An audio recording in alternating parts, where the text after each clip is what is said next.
ఎటువంటి ఆహార పదార్థాలు తీసుకుంటే మీరు చాలా వరకు డిసీజెస్ నుంచి ఫ్రీగా ఉండొచ్చు, అసలు ఆయుర్వేదిక్లో ఎటువంటి ఆహార పదార్థాలు చెప్పారు, ఇలాంటి వాటి గురించి మనం తెలుసుకుందాం.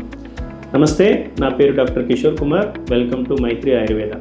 నార్మల్గా శీతాకాలంలో డైజెస్టివ్ ఫైర్ ఎక్కువగా ఉంటుంది కాబట్టి కొద్దిగా ప్రాపర్ బ్యాలెన్స్డ్ డైట్ తీసుకోవడం వల్ల చాలా వరకు డిసీజెస్ నుంచి బయటపడుతుంది. ఇన్ ద డిన్నర్కి వచ్చేసరికి moong dal soup with any ghee or otherwise some soups with herbal soups ఏమైనా తీసుకోవచ్చు. దాంతోపాటు ఈ వెజిటబుల్స్ పర్టికులర్గా మనకి లెంటిల్స్ కానీ లెగ్యూమ్స్ కానీ ఎక్కువగా కన్జ్యూమ్ చేయడం వల్ల బెటర్ అబ్జర్ప్షన్ అనేది ఉంటుంది.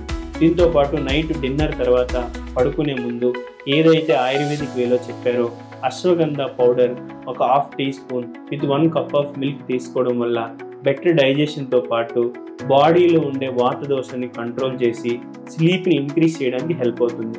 దీంతోపాటు రసాయనిక టానిక్స్ అని ఉన్నాయి ఆయుర్వేదిక్లో. చవనప్రాశ లేహ్యం everyday 1 to 2 teaspoons early morning empty స్టమక్లో తీసుకోవడం, దాంతోపాటు శతావరి లేహ్యం తీసుకోవడం. ఇది హార్మోనల్ ఫ్లక్చుయేషన్స్ చాలా వరకు కంట్రోల్ చేస్తుంది.